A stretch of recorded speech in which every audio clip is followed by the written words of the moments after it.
পরমেশ্বরের কাছে প্রার্থনা করো শ্রাবণ, যেন ওম সুস্থভাবে এই বাড়িতে ফিরে আসে।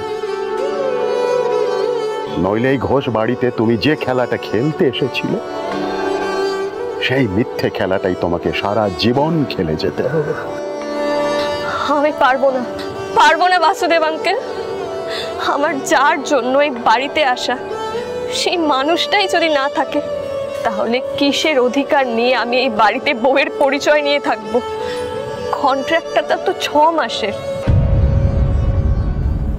ওটার কথা তো কেউ জানে না শ্রাবণ,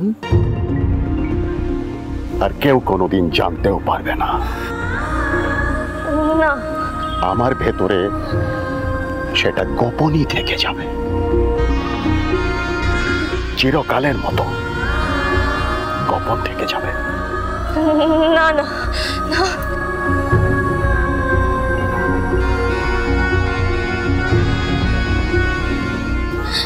আমি তোমার নাতি বাবুকে খুঁজে আনতে পারবো না দাদু, পারবো না।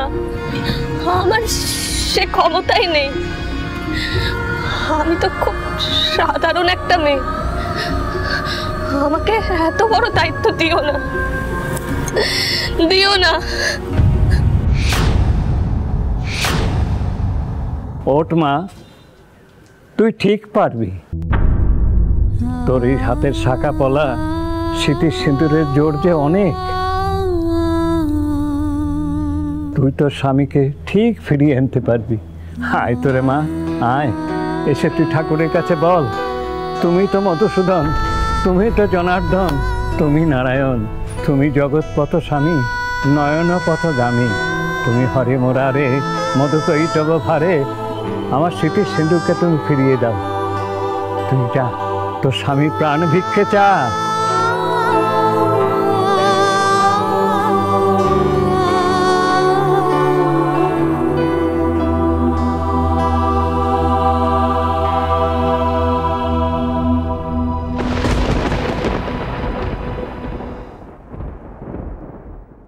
সত্যি আমার কাছে যদি একটা ক্যামেরা থাকতো এখন, এটা আমি শুট করে নিতাম, ফিল্মের ক্লাইম্যাক্স হয়ে যেত। কি বলো ঋতু বেটা?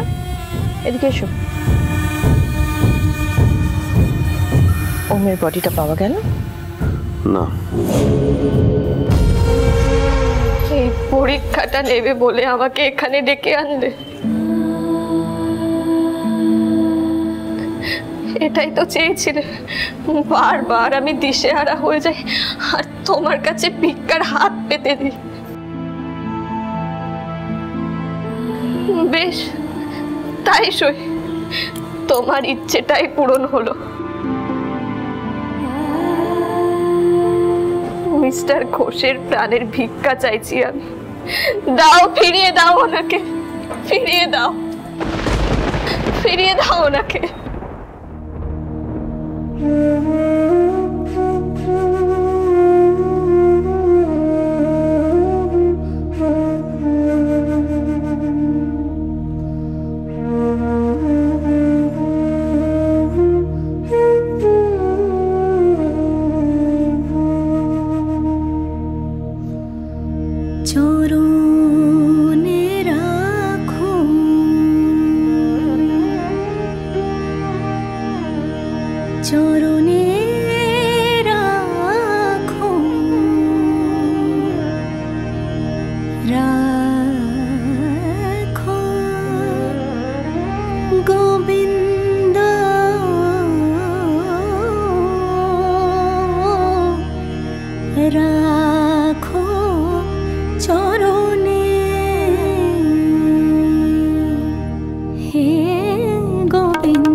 ভাই, বৌদি ভাই ওঠো না, বৌদি ভাই।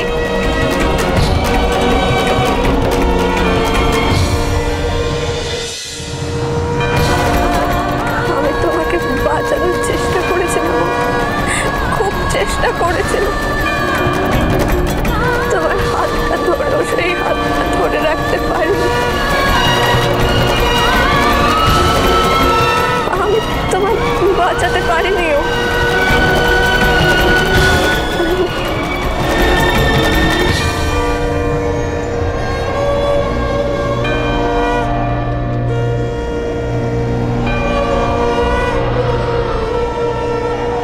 শ্রাবণের শেষ কথাগুলোর মানে কি দাঁড়ালো বাবা?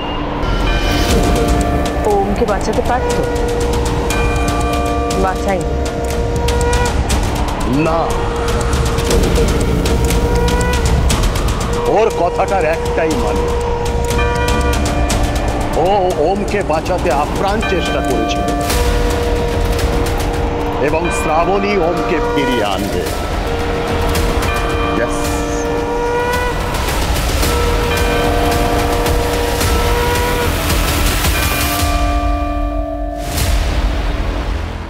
তুমি নিজে বলেছো যে তুমি ওমকে বাঁচাতে পারোনি। স্ত্রী হিসেবে কেন তুমি ওমকে বাঁচাতে পারোনি আমাদের বলবে? আমার মন বলছে যে এটা আমার ওম বেটাকে সরিয়ে ফেলার কনস্পিরেসি।